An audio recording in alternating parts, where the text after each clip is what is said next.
Tits of the house. Tits of the house. We are back With another lovely episode, and I have a complaint to start off with. Let's hear it. I'm going to guess it is about your husband. Am I psychic? You are wrong. No, I'm joking. Of course you're a psychic. I was like, either your dog's shit everywhere or Steve did something to piss you off. Well, it's really interesting because it's a way that makes me feel like I'm going crazy. So I've decided that every conversation is going to be like when you call a company and they go, "You are now being recorded. I just want to let you know that this conversation is being recorded." I have to record my husband because everything he says, he conveniently says, "I never said that." I don't remember that. Nick does the exact same thing. Yeah. I definitely never said that. You never told me that. Yeah. This is the third big thing that has driven me crazy. I have health insurance that I don't want. All I said was one thing: make sure it's a PPO. That is it. That's it. You never said that. Betsy, if you want something done right, do it yourself. And I begged, please don't do this. Let me do this. I think I'm better at this. I worked in a doctor's office. By the way, did you know that I worked in a doctor's office? I did know that. Yeah. I worked for a doctor who did penile enlargements. Can't make this shit up, guys. Did you know that? Yes. Yeah. You told me that. I cannot believe. And you also told me that people would call in and feel uncomfortable talking to a woman, and they'd be like, They would be uncomfortable talking to a man and ask me. Oh, they thought you were a man? They thought I was a man. I would be like, Beverly Hills. I just remember you said they didn't want to talk to you, but they thought you were a man? They thought that I was a man on the phone. That's bananas. They're like, "Can I talk to a woman, please?" And I'm like, "And this is a woman." They're like, "How can I help you?" "Hello." Do you want your little peenie to be bigger? Do you want a big dong? See, I could work at a doctor's office. Please do that voice. You have a tiny dick. It's teeny tiny. We got to make it bigger. That'll be $20,000. Hillary. How much is a dick enhancement? Oh, it's probably more. I cannot get over that. How much? How much, you ask? How much for a bigger How dick? much for a big pee-pee? A penis enlargement is probably way more now, but there's two ways to enlarge a penis, okay? There's two. With your mouth. And with... That's one way, but it's only going to get so big with your mouth, okay? It's only going to get so big with your mouth. That's it. So if you wanted to get even bigger, then they go in right above the pubic bone. They cut an incision and they cut a ligament. And then you wear this stretching device. It's like a condom that goes on your penis, and it attaches to the penis, and it's got a cord with a Velcro strap that you strap to your ankle, and you have to stretch. Your ankle? Because you have to it pulls your penis down because when you cut a ligament, it will stretch. Things can stretch. It's serious. So when you cut a ligament, your penis can get 1 to 2 inches depending on how big you already are. Your ankle, is there not somewhere closer? No, because you want to stretch it as far as possible. Like when you pull really far down, so it's a cord that straps to your ankle. I'm sorry, and then you attach your dick to your ankle? Yes. What happens if you trip on something? Does your dick get ripped off? Your dick gets ripped off. No. This is terrifying. Oh my God. Yeah. And then they take Alloderm, which is like, I think it's called Alloderm. It's like they take fat from dead bodies and they pull the fat out and they wrap it around the shaft to make it fatter. Yeah. So you can it's called widening and lengthening. So you have to do both of those you things can if you want length and girth. If you want length and girth. But you can just do lengthening or you can just do girth. And it's really uncomfortable to be working in a doctor's office when a wife walks her husband in to get a penile enlargement. and he's scared, Ooh. and she's like, get back in there. That is bananas. Yeah. I have never had a problem with someone being too small. But have you ever been like, I have never either. But there are like, there's like, I don't know what they call them. They're like micro penises that are probably like your pinky makes them look big. I mean, that surgery, to each his own, by all means. If you want a bigger penis, go do it. But that sounds like a lot of pain and suffering for something that, I mean, I guess if you want it, you want it. I mean, look, if you want it, you want it, but I just don't think that there is, I really don't think, like people think, I think you could even, you know, have an orgasm from a micro penis. Like I do. I think that you could. Depends how wide your pussy is. You couldn't have a micro penis and then like a wide set vagina. That might you I mean you could, but that doesn't fit as well. Yeah. Plus there's toys and there are other ways. There's a tongue, use like your mouth. Yeah. Yeah. I just picture Betsy answering the phone and being like, "You don't need this. Let me send you a link to the vibrator I use. Your wife will love that." You know, it's so funny. I did not do that with the penile enlargement, but I did do that with the plastic surgery. I'd be like, "Oh, your boobs are perfect. You don't need a boob job." And the doctor I worked for was like, "What are you doing? I'm like, "But look how perfect her boobs are." They're like, "Do you want a second opinion? Betsy's here to tell you you don't need plastic surgery." Yeah, but the penile enlargement, I did have one of the guys ask me on a date, and I was like, And he's like, "I'm going to ask after I get it if she wants to try out the goods." He's like, "Can I get your phone number?" Before he went into the surgery. And then after, I think he was like, "Well, let me test this out." Yeah. Let me test this out with someone who knows I did it. And what if it doesn't work? At least I could blame the surgery. Well, we never went out. We never went out. I never test drove that. But like, again, I think that there's this huge, don't you have friends that are like, "Oh my God, I just really need a guy with like a big dick." Yeah. I need a guy who's 6'3", Yeah. has a job, makes lots of money, has a house, has his shit together, and has a big dick. Yeah. And it's like, just to be honest, you're not having orgasms from a dick. Like, you're not. If you say that, I just don't think you are. I just don't, because I'm like, what? I can. No, I know, but I'm saying women who say that, I need a guy with a you don't huge need a dick. big dick. Yeah. You don't need a don't big dick to have an orgasm. It's so stupid. And to be honest with you, big dicks are lazy dicks a lot of the time because they just sit there because they think they know what's going on. I think it's our culture that says big dicks are desirable, just like our culture says being tall, being, in shape, being, physically attractive is what is most desirable. Right. And you just need a dick. La la la. We're here for you. Anyway, were we not going to talk about dicks and sex on this episode? It was not my intention. But we were sometimes. Talk about puppy dogs and rainbows. Yeah. But and playing in the sand. Here we are. Here we are to save the day. I wanted to talk about something that's been on my mind, which is like just this idea of not going to your partner for everything, and how we get our needs met and how we find love, not just from our partner, but in all areas of our life.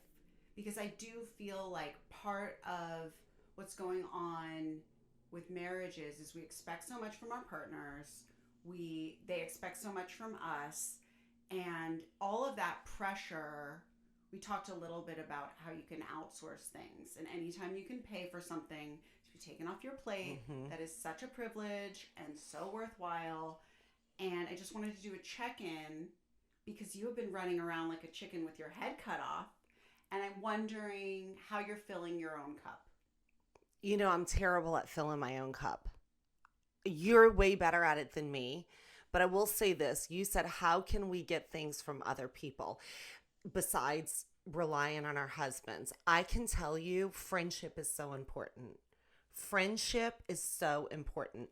And I am so lucky. Like, I come to you as a friend who's like, oh, I see this. Let me buy this for Hillary. Or let me buy this for Tara. Let me do this kind act for one of my friends to show that I'm so grateful for this friendship, right? And I have friends who do the same back. And it feels so good. It feels like I don't need it so much from my husband. And although he does do so, that's the one thing I tease about my husband all the time. He is the most romantic person I've ever been with. He's so romantic about little things. Like, it's just the little things that he'll romance me with, or he wants to surprise me, or make something special, But I think you have to find it in your friendships too. Like when you cook soup for me and you're like, this is for you and Helen. Y'all are going to eat soup this weekend. And I'm like, oh my God, Hillary, are you serious? Warms my heart. That is so sweet. And you're such a good friend. And that's why you have so many good friends.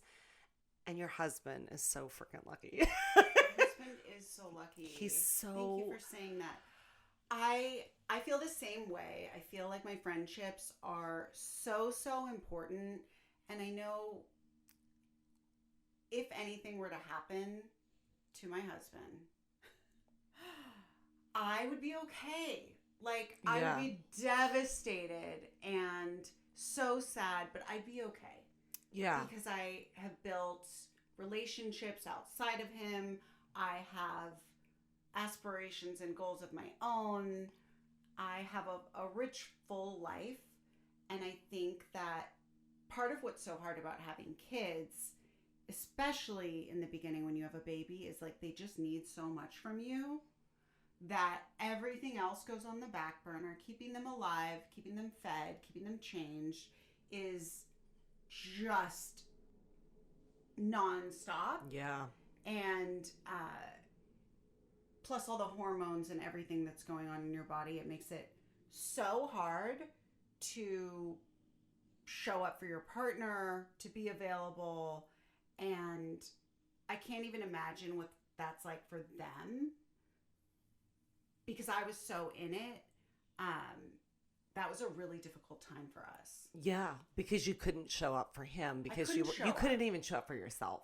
Definitely not for myself. Yeah. Like, when you're not sleeping, I'm a monster when I don't get to sleep. Yeah, I mean, it's just hard. It's like, I do have ADHD, so it's a little bit easier, but I had a weekend of no sleep because I fostered that dog. So Betsy's like, you need friends. And I was thinking friends who drop off a dog that they were going to foster at your house when you already have 4 dogs. And then one of them doesn't like the dog, so it shits everywhere. Yeah. With friends like these, I said, let me take it. Because I already have dogs and my dogs train the dog. Like if you give me a foster because I already have them, guess what that foster just learned? How to pee outside. That foster just followed and learned all these behavioral things. My dogs correct that dog.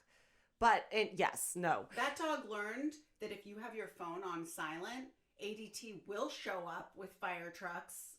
You guys, it's not even, I can't. That was so, I have never, at 1:30 in the morning on 3 nights with like 3 hours of sleep, still broken up. And that smoke alarm set my house alarm off as a fire urgency because I was trying to get the battery out because it wouldn't stop beeping. Did you start going off in the middle of the night? It started going off at 1:30 in the morning, and I was so like, with when the foster dog there. The foster dog was already gone. It was the night after he left, but I had the 4 dogs The there, night my you dogs. thought you were going to get to sleep because the foster dog Thank was you. finally gone. Yes. Cool, And I'm cool, like, cool. Got it. I keep trying to find I'm in the middle of the night. I can't even remember the code to turn the alarm off. So I'm getting my phone to hit disarm. I hit disarm. I have notifications silenced. And I'm trying to get the battery out. I'm pulling other chairs and I'm like falling all over the place. I'm so tired. And I just see red fire truck lights pulling in front of my... you have 2 minutes. You have 2 minutes to tell them this isn't real, and then they send fire trucks.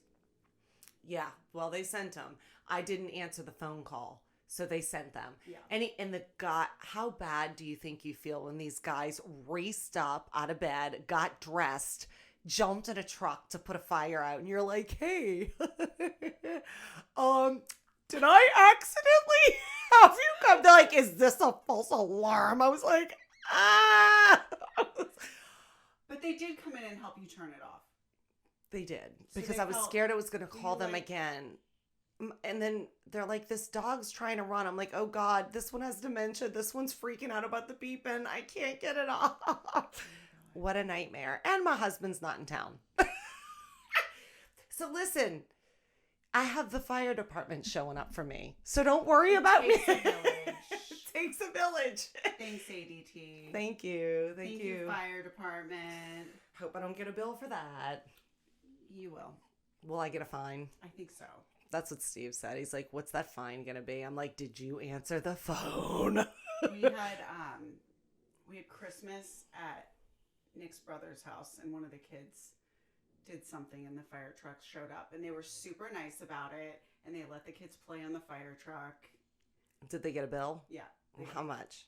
I don't know. I'm nervous. Da-da-da-da-da-da-da-da. You just get it in the mail? I believe so. It's a couple $100. Okay.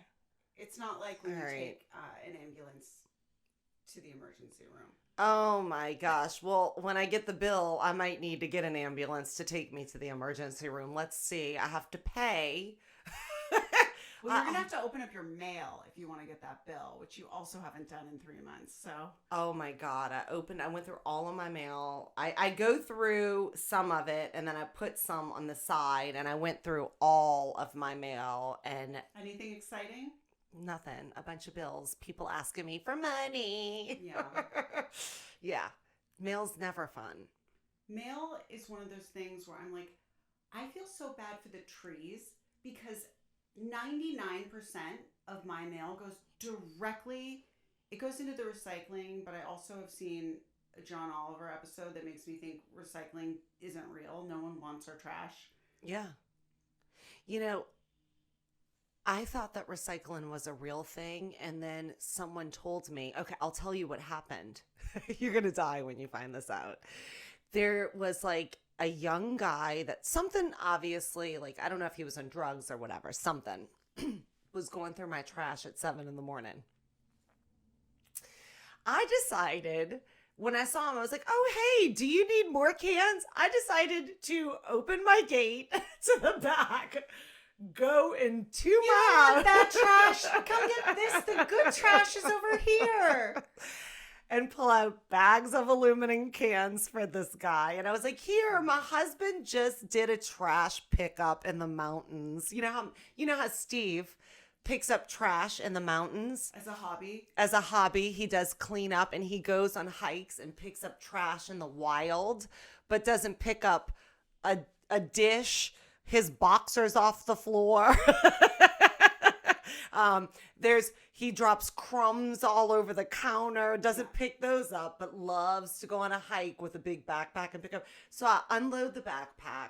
I go in the house. I get all the cans. I give it to this guy, and he goes to the recycle center, and he goes, oh, no, they don't recycle this. I go, why? He goes, because there was almond milk in it, and it's white.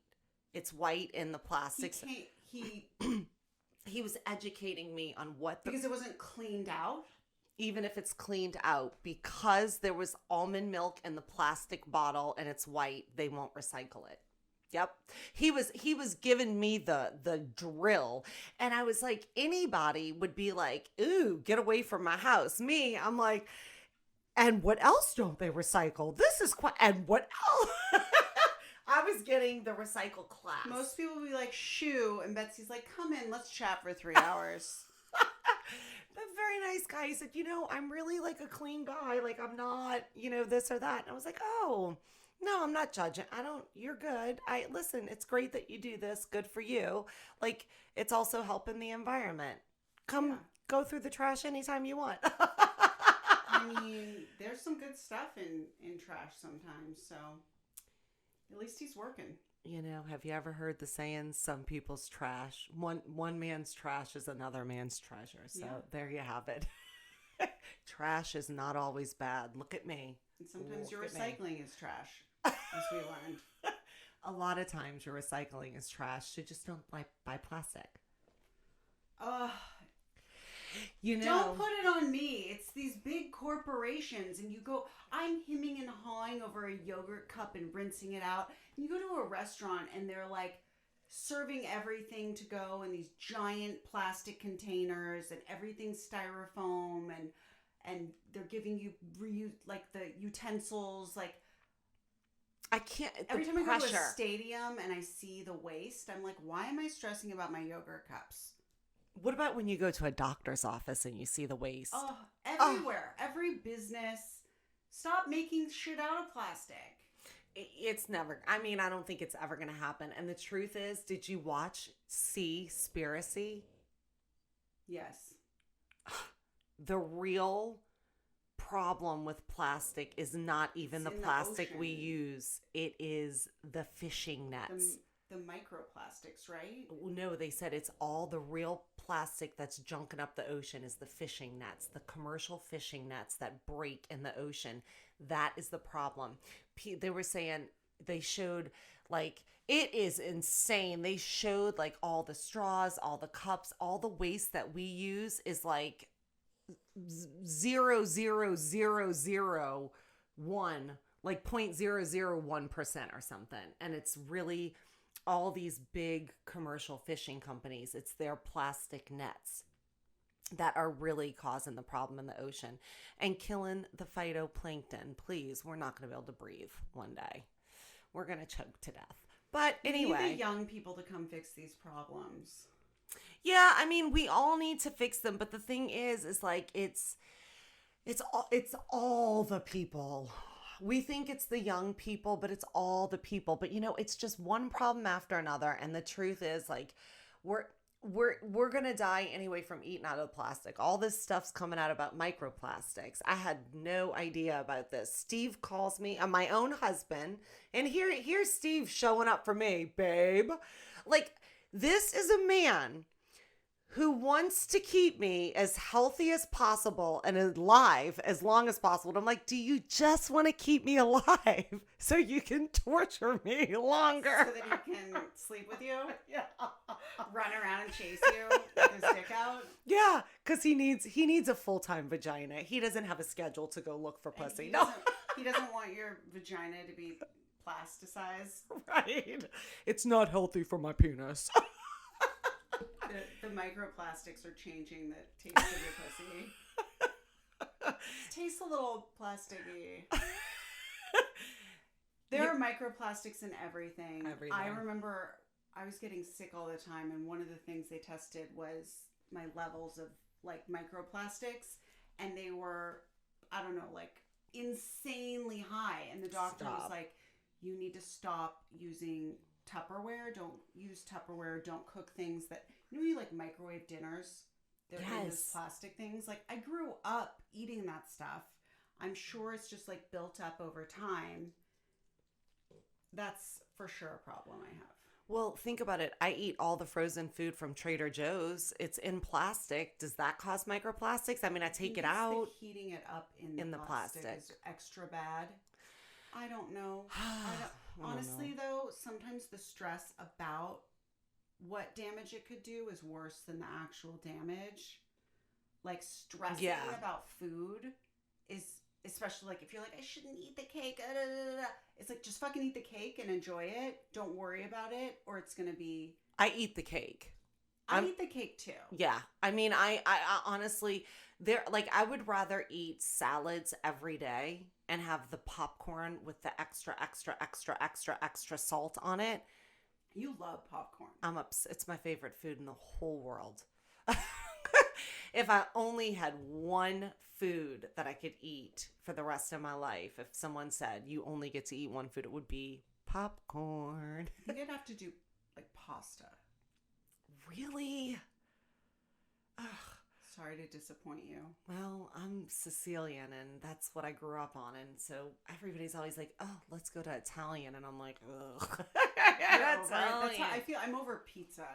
Once you have kids, pizza, it's like every birthday party, every Friday night, it's all they want. I'm sick of pizza. It's once you have a mom that gets old and eats like a kid, it's like, okay, Mom, what do you want? Mac and cheese balls tonight or pizza? And she's like, I don't know. Can you cut the pizza into shapes I like? Little hearts. I've never seen a more spoiled woman in my life. I mean, it's ridiculous. So back to our topic, which is getting our needs met. Because we went off on a tangent. We did go on a tangent. That's okay. I hope you enjoy our tangents. Let's talk about ways we like to fill our cups. So we love comedy. Yes. So for me, when my husband does something for himself, I will try to, I use it, instead of feeling resentful, I have now shift my focus where I'm like, he's taking care of his needs. How can I take care of my needs? And then I'll try to plan something for myself, whether it's like some time to write or to go to Palm Springs or to do girl time. Yes. I love to initiate plans, mostly because 50% of the time they fall apart. So I feel like I have to make twice as many plans as I'm actually going to do, just to make sure that, like, sometimes I'll make plans all week and like every day something will fall apart. Yeah.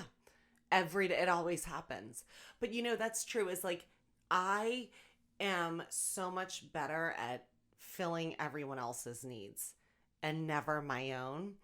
And then I hit a point, and it's probably in the last, I don't know, year, where I'm like, you know what?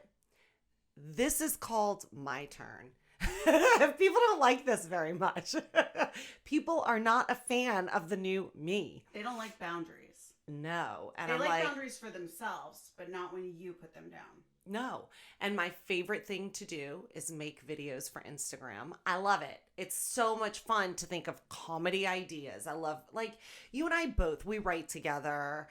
We love it. We love it. We're dying laughing doing it. It brings us joy. We love doing videos. We love doing this podcast for y'all. So please like and comment and subscribe, because we really do love doing this. We do this for you guys. And we need your... Our husbands hate it. What's this podcast about? Vaginas and penises? What are you doing? What are you talking about? So if you don't subscribe, our husbands are going to be like, you have no listeners. Yeah, let's let them know that you guys enjoy hearing about their dicks. Yeah, and that you want to keep showing up to hear more and more and more about their dicks. So they're like, okay, keep doing your podcast. Let's keep it going. No, but really, I did this year, I started doing things more for me and scheduling me way more. What changed? Because I feel like for you, it was after you sold your house. Yeah. Betsy had a beautiful house she built with her husband, sold it, and then you had to find a new house. I feel like that was the moment where I saw you. You were on the fence because your husband wanted to live in one area and you wanted to live in an area more central to comedy. Yeah. And I feel like it could have gone either way. Yeah. And I think your husband actually said, let's do what you want. He forced, because what happened was he kept pushing me to sell the house. He's like, what do we need this for? And I'm like, well, I don't know. I mean, it's our house. It's our home. You made it too nice. I made it too nice. He was like, this is too nice for us. We got to sell this. Yeah, the whole time. I don't think I can retire. he was so manic about the house all the time. Oh my God, there's a scuff on the wall. You need to get a touch up here immediately. Like the house was so impeccably taken care of. I could have ever had like this busy of a life with that house. So it was fine. It was just it. And you know what? Steve was like, you are getting a house where you want to be, and this is the cutest house I've ever seen. It screams you. You're obsessed with European. This is the most European little house I could find. He's like, and I kept fighting him on it, and I sent it to you, and you're like, Betsy, this is a gym. It is so cute, but it's tiny. It's very tiny. But I am so much happier in this tiny, tiny, tiny house. I realize I really don't need the room. It's a waste. What do I need it for? If I want to entertain, I have a yard, I have a pool. Like, I am happy. And happy wife. Happy life. I feel like we're both sort of entering the stage of life where we're shifting from everyone else's needs to our own. I know, like for myself having kids, it's all about the kids. Yeah. The weekends are about the kids. The weekdays, I've got to deal with their schoolwork and the lunches and the plans, and just scheduling everything is centered around them, centered around nap time. But now that Goldie's 2, I feel like I can finally, they say after 2, you start to get your brain back. Yeah. Like you're brain damaged for the first 2 years or something. This is real. This is a real thing. And I'm like, okay, I can exhale. And now I'm like, what do I want? And it's nice to be able to, and I think that also not just the kids, but I do feel like it sort of comes with age where you're like, oh my gosh, I've lived my life, do, go. And now I have to settle down and say, well, I have to fit myself into a schedule. I do think that comes with age, because I feel like you had the first kid, then you have the second kid. Nowhere in between do you matter anywhere, right? So now that the second kid's getting older, matter. you just don't. That is our message. Mothers, you don't matter. No. But you don't. You can't. You have to put. They're so needy. Yes. And once the second one gets to a certain age, then you fit yourself in a schedule. But you're also very good at scheduling. Most people aren't. I am not. But like you and like most women, I schedule everyone else's things before I think of my own. Yes. And I'm also a little bit OCD where there's certain things I have to have done before I'm willing to have fun. Like, I don't want to go out for dinner and drinks if the house is a mess and my car needs to be serviced and I have a to-do list this long. Just like I can't go to bed knowing that there are dishes soaking. There's no soaking. I can't have the soaking. And I'm working on it. I'm trying to let things soak. I'm trying to let things sit. I try, like when I walk by stuff and I'm like, oh, the pillows aren't fluffed. The floor needs to be vacuumed. I'm like, it can wait. It can wait. Like, have one time a day clean up, not 100, because... Well, it has to, or you're never going to get anything done for yourself. Right. That's right. You're just not. So I have a problem prioritizing myself. See, for me, it's opposite. Like, I just feel like everybody else's stuff is more important than mine. Why is that? That's like a real thing, I feel like. And I think it stems from women being caretakers. Like, it's our role has always been taught to us to nurture other people and take care of everyone. So we're so used to our brain waking up and going, we got to take care of this person. We got to take care of that person, that we just never think about ourselves and put ourselves first, because we're not even taught to do that.